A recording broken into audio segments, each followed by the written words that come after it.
It's time for From the Short Grass with Trey Schaap, a golf podcast for those who love golf, struggle with golf, and just like to enjoy the outdoors and fellowship with friends, all while chasing a ball around trying to put it in a 4 1/4 inch diameter hole.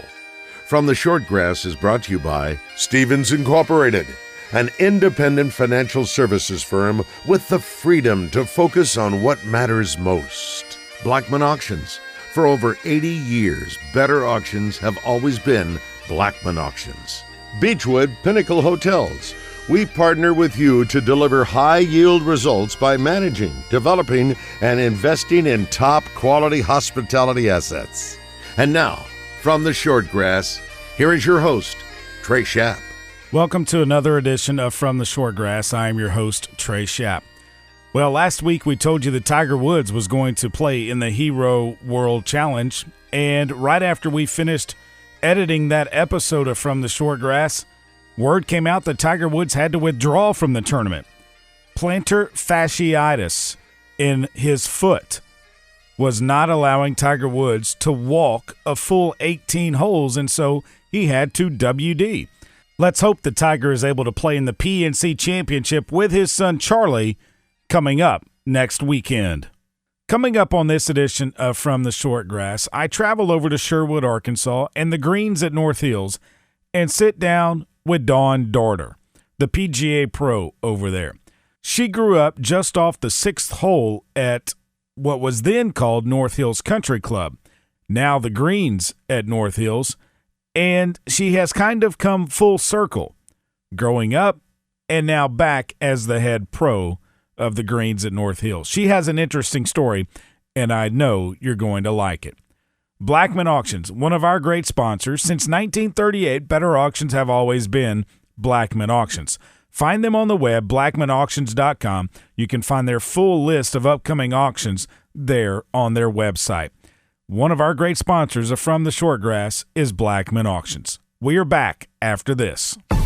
Heading to El Dorado to check out some live music or to play Mystic Creek? Stay at the Haywood, the only boutique hotel in the middle of downtown and the Murphy Arts District. If you are spending a weekend in Hot Springs, make plans now at the Marriott Courtyard close to Lake Hamilton and Oaklawn. Beechwood Pinnacle Hotel Group manages both of these fine properties, and you will rest easy knowing that your every need is taken care of. Beechwood Pinnacle Hotels on the web at bphotels.com. This is Thomas Blackman with Blackman Auctions. The economy is changing slowly but surely. The market is slowing down in a gradual slide. Not an emergency yet, the sky is not falling, but a change is coming. When times are good, auctions make buyers compete to buy at the highest market value. When the economy gets tough, auctions force buyers to make a purchase decision. Either way, auctions get the highest return for a seller and a strong deal for a buyer. With an experienced auction company, it's a simple process. Go to blackmanauctions.com for more information. Since 1938, better auctions are Blackman Auctions. Welcome back to this edition of From the Short Grass. On the tee, PGA Professional at the greens at North Hills, Dawn Darter. Dawn, thanks so much for sitting down and joining me on From the Short Grass. Longtime PGA Professional. Do you remember the first time you picked up a golf club? It was on this property, and I used to go hit balls, number 6, which is number 6 now, was our backyard. So we would play, but what I really remember is I would go out with the assistant golf professionals here. They would take me to play. Mrs. Hanson, Tommy Hanson's wife, she'd take me out to play. Mm-hmm. And we would just go play and hit it. And by the time I turned 9, I was on point. I'm going to do this forever. Yeah, we are talking about the greens at North Hills, but back then it was North Hills Country Club. Yes. Here in Sherwood, Arkansas. And so you grew up just off of number 6. Yes. My dad joined this club the year I was born. It was 1959. I still have his member card. Oh, wow. And it looks brand new. It's our member number was 30. So it was pretty amazing as to what we did. This was his recreation. This was our vacation. We didn't do a lot of vacations, but, we were very close in age. I had a brother and 2 sisters, and we just hung out here, went to the pool, that was our spot. The pool now is the putting green. Yes.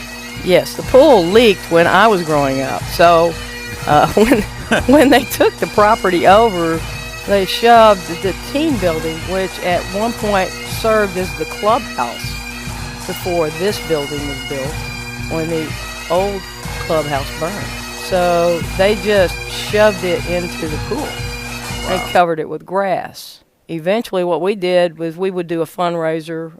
Larry Vassar would pull his helicopter in. We did a ball drop. We earned enough money to build a practice green onto the old pool. And it's just been a delight. It's been a big asset to the property. At a young age, you were hooked with the game of golf.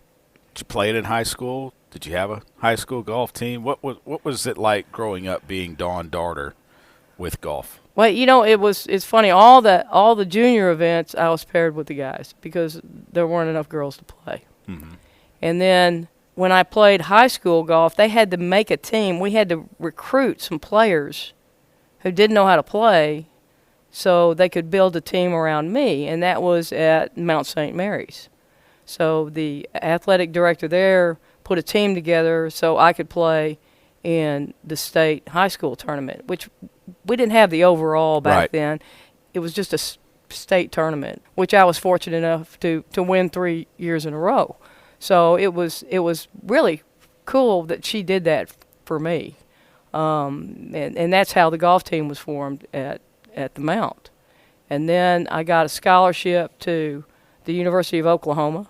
It was at that point they had gone to Title IX. I was their first Title IX out-of-state player. How about that? So that was pretty cool. I didn't know anything about who to go with or what to do. I got a letter. I looked at the schedule. They went to Florida. They went to New Mexico. I'm going like, well, I've never been out of the state. Right.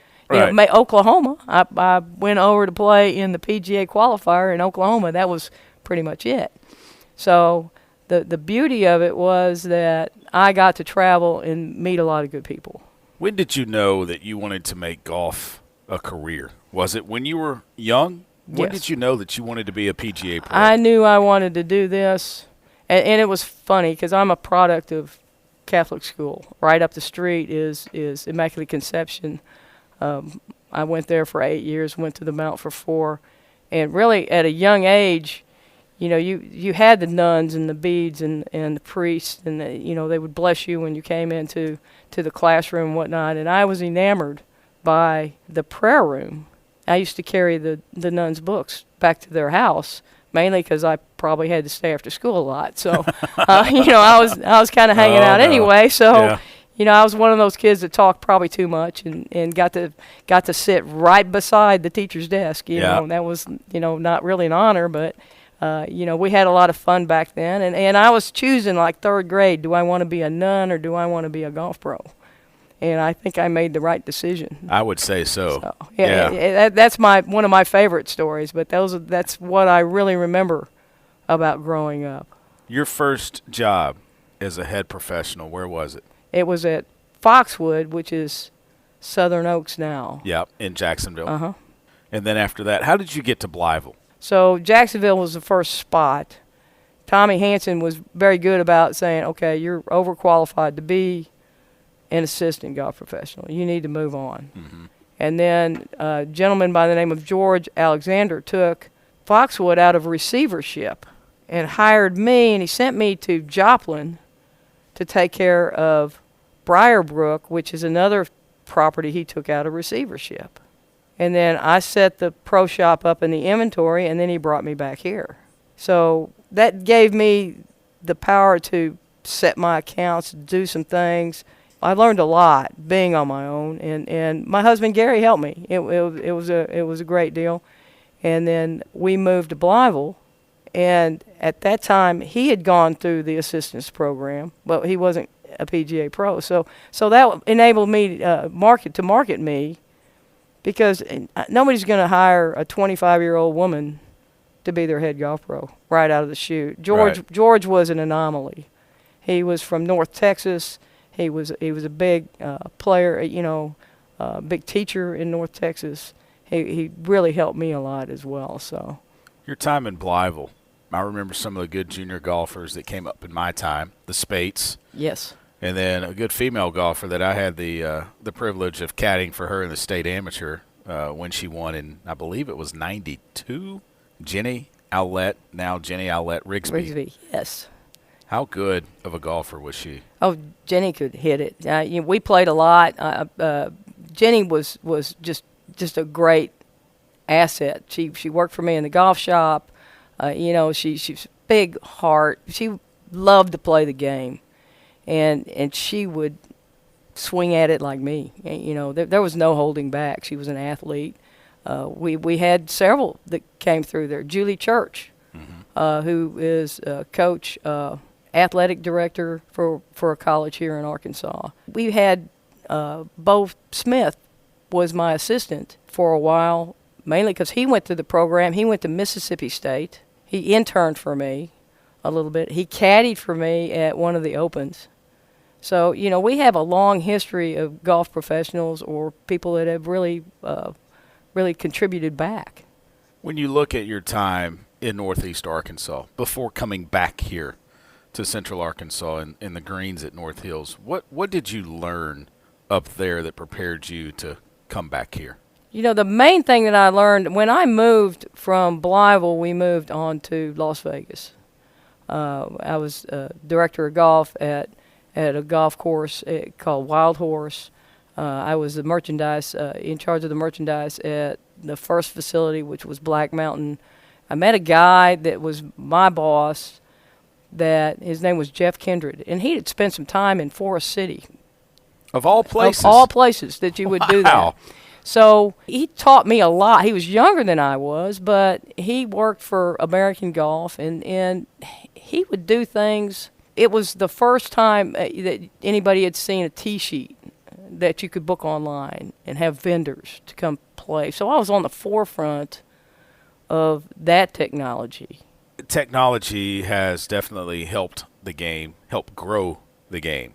What do you think was the biggest influence in the game of golf? Jack Nicklaus, Arnold Palmer, Tiger Woods? You know what? I'm going to stay with the king. Arnold Palmer was a working man, came from a working class family. He worked really hard. Nothing was given to him, and he slashed at that ball, and he never gave up, and he was not afraid to talk to anybody. He didn't shut anybody out. He didn't shun anybody. It wasn't about autographs and what I can make, blah, blah. When the game was the game, they played it for the love of the game. They didn't play it for the money. And it's sad, but that's the direction that we've gone, is everybody's chasing money. If you want to be a golf professional, you need to preserve the game and the history of the game. You need to learn it, because that's who you really are when it all comes down to the nuts and bolts. You are big with junior golf. You support it tremendously. You've got a great junior golf program here. Why? Is it because of growing up as a junior golfer here at this place? Is that why you give back? I tell you what, that there wasn't a golf professional in this state that wouldn't allow me to come play on their golf course, would invite me over, would give me equipment. We didn't have a lot of money, and then these golf professionals, they just adopted me. And they taught me everything that the game meant, and I won't ever forget that. And if that's my place to be, that's where I want to be. I'll never be rich, other than the fact that I have a lot. I have a lot of people that I've been able to influence to be better, not just at the game, but maybe to understand what life's about. And it's not about taking; it's about giving. South Central section of the PGA. You're a member of it. What does it mean to Dawn Darter? I saw you this past year over at the PGA Championship at Southern Hills. It was nice and close. You went over there and worked some of it. What does it mean to be a member of the South Central PGA? That's our grassroots. That's who teach the tour players. It means a lot. I was not involved deeply in the section. I kind of stayed close to the chapter until Barry Howard just prompted me, and Barry and I played junior golf together. Barry's going no, I need you to do this. I need you to do that. Jeff Ham, you need to step up. Those are the people, those are my friends that pushed me to do this. And now, I love it. I'm on the board. I'm the president of the chapter, Arkansas chapter. try to do the best I can to help progress what we have and then still preserve what we are. So anything that I can say that may help, I do. It's not on me. It's about all the people that surround you from the different state areas that want that. So it's pretty good. It's a pretty good organization to belong to, for sure. You spoke earlier of the fact that it seems like it's about the money now when it comes to golf. Is it going down the wrong path with LIV and the PGA Tour, and seems like the butting of heads that they're going into right now? Well, in my opinion, it is. I've always felt that our sport was different from all the other sports. The thing I miss the most about all sports is, when you were an Olympian, you were an amateur. You didn't get paid. You did it because of the prestige, and it wasn't chasing. Now, it doesn't matter if you're a professional or an amateur. You separate out. And is that better for the game? Could be. But, growing up, knowing what the game is and knowing what the people that established the game, what it meant to them, it just never was about the money. So, and I get money's important, but, it's not important enough to take away from who you should be. It's about the game. It's not about you. North Hills Country Club went away, and the city of Sherwood took over the greens at North Hills, and now you're back home. You're the head professional here at the greens at North Hills. What does it mean to you to be back here in Sherwood? Before I left for the University of Oklahoma, the golf course was under renovation. We were just doing Robert Trent Jones had come in, and I stood on the corner of the fence of the pool, and I just looked over the property, and I just promised myself that someday I would be back and I would run the property. And that vision is still vivid to me, that this property is in my soul. It is a part of me. And, we have some great support. We have great support from the city, from the mayor. Everybody understands that this is an asset to the city of Sherwood. There's not an entity. There's very few golf courses that are going to make money. But the value that it brings in, the people that it brings in from all around, and people do come from all around. We're at the top of the list for golf now, for bookings, for people coming out of state. They love it. And they come through once, they'll come again. I mean, this is just a great property. Well, the course has gotten so much better over the years.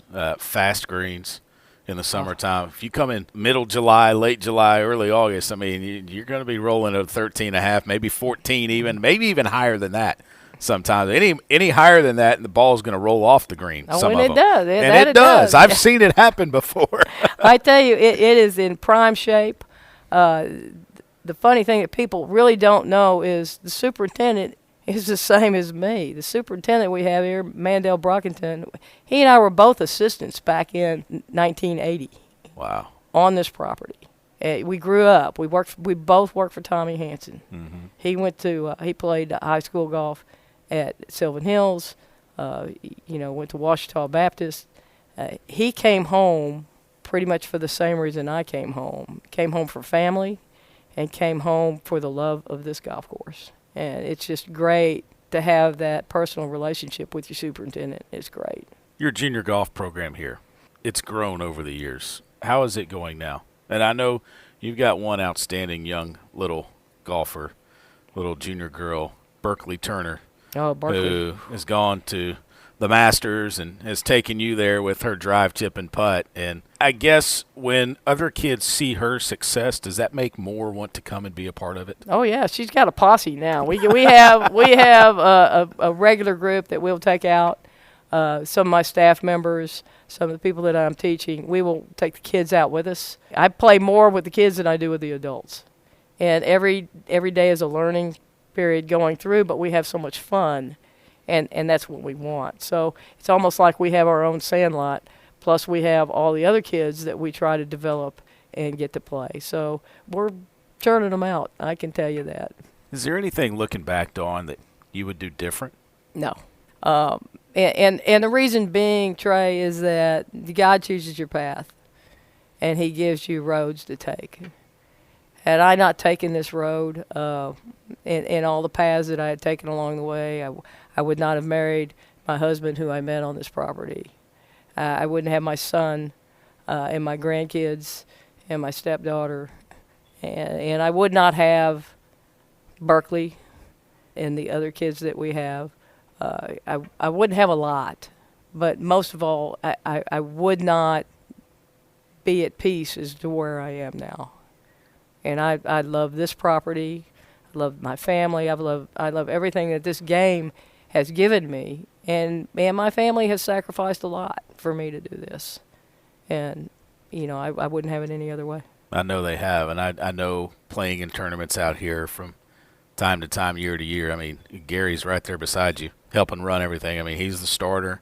He hands you your scorecard. He does a lot. And I remember a couple years ago, your granddaughter was going through a bit of trouble, battling an illness, and there was a donation pot in the pro shop. How is she? She is 5 now. She was diagnosed with myeloid leukemia, which is the adult version of leukemia. She didn't have the kid's leukemia at 7 months old. Wow. She is on her 5th year of using the donor marrow, which she has to continue. And we're looking forward to that 5th year being over, because that will help clear her out and give us a little bit safer satisfaction. She is outgoing. She has sung the national anthem at a little 5K run. She's been invited to the Tennessee Vols practice, been in with them. She lives in Knoxville. She's just as outgoing and beautiful spirit. Now has a little brother and another little brother on the way. So, life is good, Trey. God is good for us, and power of prayer helps you through that. Those types of illnesses. Cancer is just a terrible disease, and it is. Anybody that can donate to any childhood cancer is top on my list. You're a member of the Arkansas Golf Hall of Fame. Yes, What does that mean to you? I don't deserve that at this point. I don't think. Why not? I just it's almost like I'm not done yet. My contribution, I hope, continues to preserve that legacy to what people understand about the game. And I love being a member of the Arkansas Golf Hall of Fame, and I'm very honored. It's a privilege. You can't say the greens at North Hills, because I'm afraid you might with this next question, but the best golf course you've ever played? I would say the best golf course that I ever played was Cedar Ridge. Played it in college. Played it at an open. My favorite course, it's hard to pick a favorite course. You play all over, but I was always fond of Colonial in Dallas. Yeah. I qualified for an open there. I played in an open there. It just, the layout, I always thought fit me. Mm-hmm. So it was pretty good. But Cedar Ridge kicked me in the teeth every time I played it. It was brutal. But I would have to say that Cedar Ridge is my. What was it like playing in those opens? It was almost surreal as you go, because I always felt I should be there. Mm-hmm. But I always had to go qualify. 2 of the opens that I played in, I was a working golf professional. So you work 60, 80 hours a week, and then you try and practice in between, which doesn't really happen, but you fall in. The first one I qualified for, I was 19, and I thought that I was going to play on the tour, but that just was not my path. I didn't like being on the road. I had quit OU my 3rd semester. Went out and played on what would be the Futures Tour. It was the Women's Professional Golf Tour. And slept in my car, slept in a van, just lived, at times ate peanut butter and crackers that my buddies brought me. But that was a part of life that I'll never forget. And still have some of my best friends from that tour. It helps make you who you are. Absolutely. It was, I wasn't afraid of anything back then. Dale McNamara came up to me during the first Open I played. She said, "Why didn't you, if you were going to quit there, why didn't you come play for me?" And at that time, they were, they'd won the national championship, and that just fortifies. That's a great pat on the back. Mm-hmm. So it was fun. I've always had fun playing golf, going to the Open, fun. All right, last question for you. Fantasy foursome, you and 3 others, living or deceased, that you could play a round of golf with. Who would you pick? First, Arnold Palmer. The king. The king. I couldn't get any better than that. The next would be another round with Tommy Hansen. Oh, man, yeah. And the other one, just because she's fun to be around and will be the future of the game, Berkeley Turner. How about that? That's what I would do. That's awesome. That would be my foursome. Dawn, thanks so much. Trey, thank you. I enjoyed it. This is Thomas Blackman with Blackman Auctions. You all know by now I'm not a good golfer, but my son loves the game and he and I have been playing more. I've got my score down to, I've quit playing a scramble on every hole. I'm using the bunker rake much less than I used to, and a lot of the time I hit my drives past the women's tee box. All of my success in golf can directly be tied to me listening to From the Short Grass. Without it, I would not be the golfer I am today. Trey, you owe me $20 for that. Trey knows golf, I know auctions. Come see us at BlackmanAuctions.com. Since 1938, better auctions are Blackman Auctions. When your travels take you to Bentonville for a meeting with Walmart, a trip to Crystal Bridges, or the Walmart Amp for a concert, make sure you book your stay at one of the top Beechwood Pinnacle Hotel Group properties. Beechwood Pinnacle Hotel Group manages the Doubletree Suites, an all-suite hotel with tons of meeting space, and the Hilton Garden Inn, which has been newly remodeled rooms throughout the entire property. The best place to stay in Northwest Arkansas is a Beechwood Pinnacle Hotel Group property. Visit them on the web at bphotels.com. At Stevens, our philosophy is to invest every dollar as if it were our own, to seize opportunity, to anticipate rather than react, to deliver constant focus in an ever-changing world, and to pursue the objectives of our clients in order to help them reach their financial goals. A proven history of helping companies and individuals. Stevens, member NYSE SIPC. Welcome back to this edition of From the Short Grass. Beechwood Pinnacle Hotel Group, one of our great sponsors of From the Short Grass. Matthew Allen, Blair Allen, the Allen brothers, they know how to manage hotel properties. And so when you're looking for a nice hotel to stay at, make sure it's in the Beechwood Pinnacle Hotel Group. They know how to manage hotel properties. You can find them on the web, bphotels.com. When you go out to the golf course, do you go and just play for fun, recreation, or do you go and you like to compete? Do you like to play with your buddies, challenge your buddies, bet with your buddies, or would you like to compete at a higher level? Maybe in an amateur tournament, maybe a 4-ball, maybe even a scramble just for fun. Might I suggest if you're struggling with your game, go find a local PGA golf professional. They can help you with the game of golf. They can help you understand the swing. They can help you understand the rules. They can help you understand golf better and maybe make it more fun for you than what it is right now. I think it's a great game. I love it. I've played it competitively. I've played it just for fun. And it's the competitiveness that keeps bringing me back to the game of golf. I've always said, when I can birdie the last hole, it's something like that that brings you back. Or it's a shot that you had sometime in the round that just draws you in, sucks you in, and brings you back to the game of golf and makes you want to get back out on the course again. I know we're heading into the winter months, and it's hard to get out and play.